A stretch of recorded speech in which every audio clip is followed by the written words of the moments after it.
our microbes are the ones that do the best job making hydrogen. The chemical reactions are more efficient. That efficiency means you get more product. In a state that produces a lot of sugar, it makes a lot of sense to make your hydrogen nearby.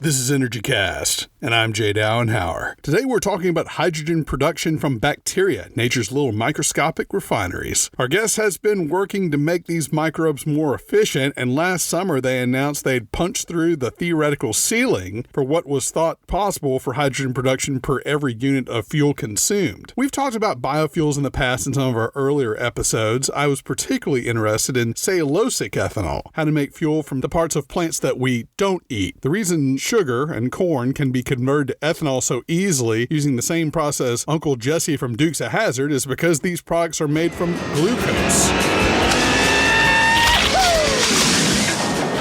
But we've discovered with cellulosic ethanol, something has to break down the complex sugars that make up wood and stalks of other rigid plant matter into glucose first. That something typically takes the forms of little tiny microbes. This technology that we're talking about today skips a step. These microbes, particularly bacteria, produce biofuels directly from the cellulose waste products they produce. So, some bacteria produce glucose from cellulose, but others can produce ethanol directly, as well as methane, or natural gas, and other microbes, like the ones we're discussing today, produce hydrogen, or pure H2. And like cellulosic ethanol, they're using the discarded products from corn and wheat. Have you ever finished off some tasty corn on the cob and wondered what could be done with all those cobs? Well, both your hunger and your curiosity have now been satisfied. So, how did our guests do it? How did they circumvent the laws of nature to create microbes that are hydrogen-producing dynamos? The simple answer is that they were modified to do more of this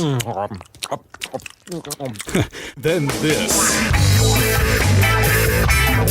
And yes, I do know that bacteria reproduce by mitosis. My dad's a microbiologist. My mom was a biology teacher. Oh, quick personal story. I don't know how they did it where you went to school, but our high school biology class in Louisiana taught backdoor sex ed by having a chapter on the human reproductive system. I was in honors biology and had a different teacher, but my sisters, on the other hand, had 2 weeks of this kind of talk from our mom.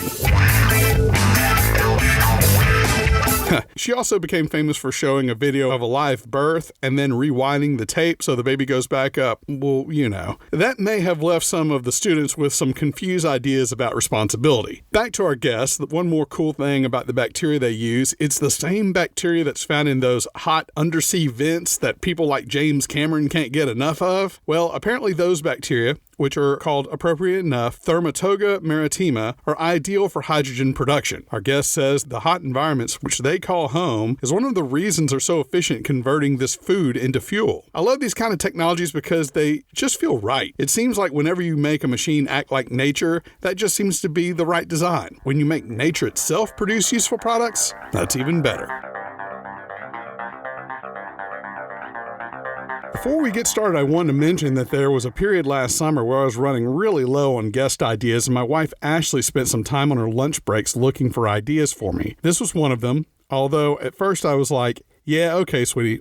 Oh, wait, that's actually pretty good. So here we are. Love you, honey. Our guest today is Dr. Paul Blum, Biological Sciences Professor and Associate Director of the Nebraska Center for Energy Sciences Research at the University of Nebraska in Lincoln. Dr. Blum and his team last July announced their discovery regarding the Thermatoga bacteria, and it was this article that my wife shared with me. Dr. Blum has been with the school since 1990. He received the school's Innovator of the Year Award in 2015. In addition to this research, which we're discussing today, he's also developed a method to make ethanol less expensive to produce. I hope you enjoy my conversation with Paul Blum.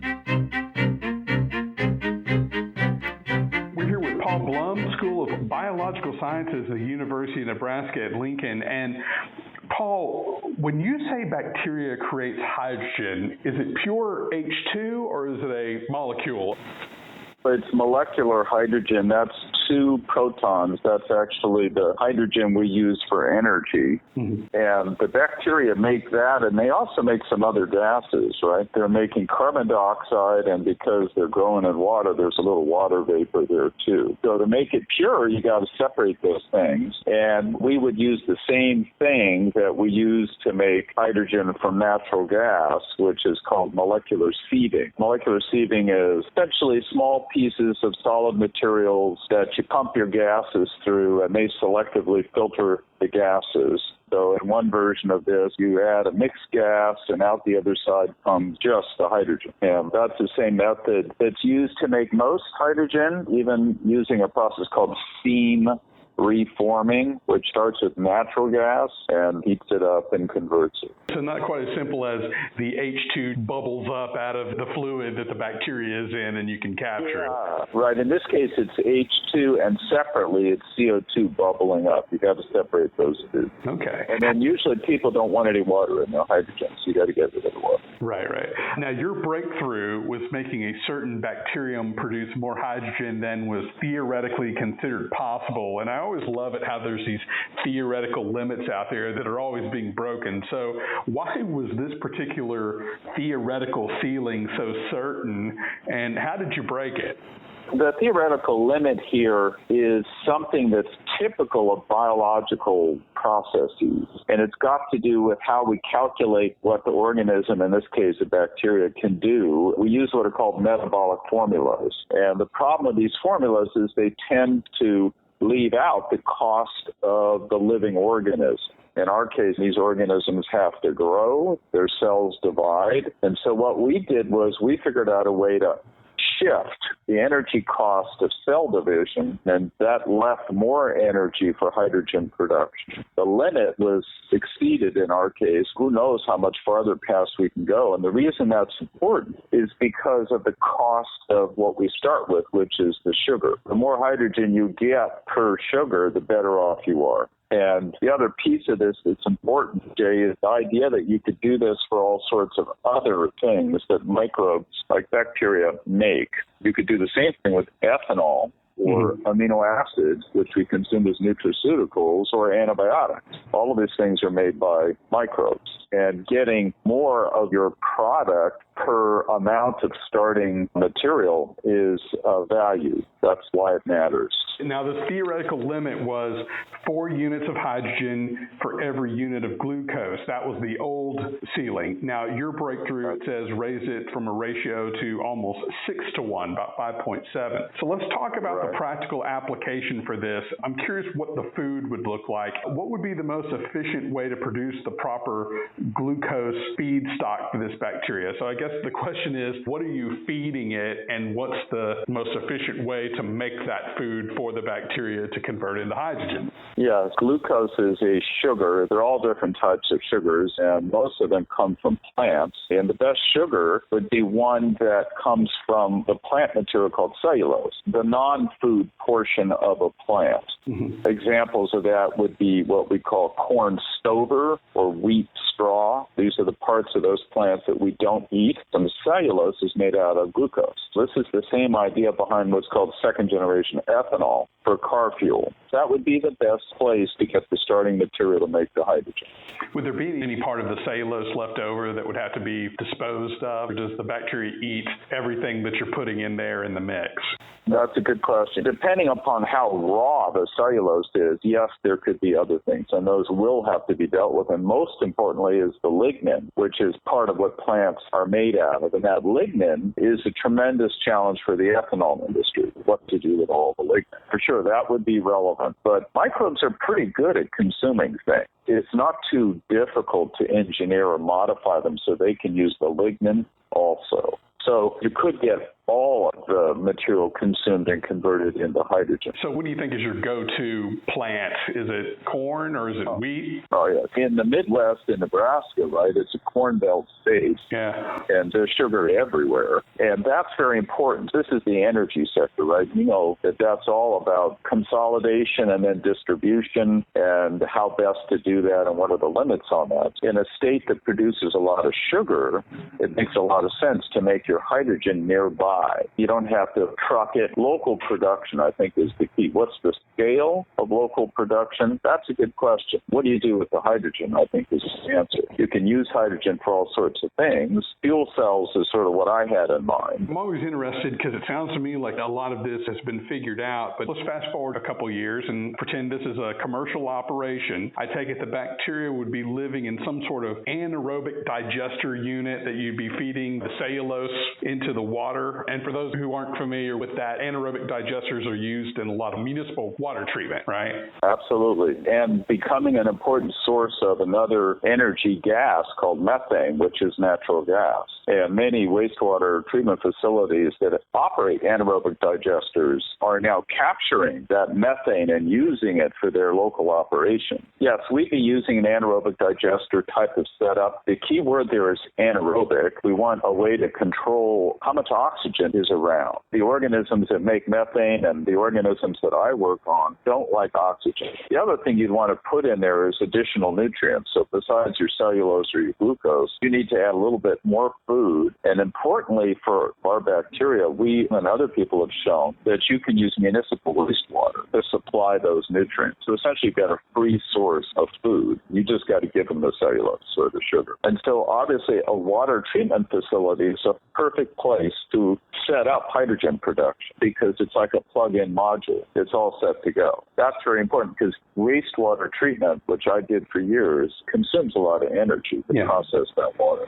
So you think that you could drop your bacteria in an existing municipal water treatment plant, or would you want to do another anaerobic digester next to the ones that are currently? So that's a really good question. So here's the deal. What you want to do is make sure that all the sugar you feed them turns into hydrogen. And if you use municipal wastewater inside of an anaerobic digester, there's a lot of other microbes in there, and they want the glucose too. One of the advantages of how we do it is we use hot water, and that stops all the other competition from consuming the glucose. Some of these wastewater facilities, like I said, those anaerobic digesters are processing solids, purifying the water, so you got to keep that there. Mm-hmm. So you might want to add a second one to generate the hydrogen. Right. And you've touched on this. Looking into the bacteria that you're using, it says the bacteria likes the heat and likes it between 130 and 200 degrees Fahrenheit. Now, let's talk a little bit about the energy penalty there, because you'd have to heat up the water, right? Absolutely. There's a trade-off. One of the trade-offs is the one I mentioned. You end up having more control over your process, but the deficit or the cost of that extra energy is really important to consider. So we have to start out by adding energy to heat up the water. But once our microbe starts growing, it produces heat,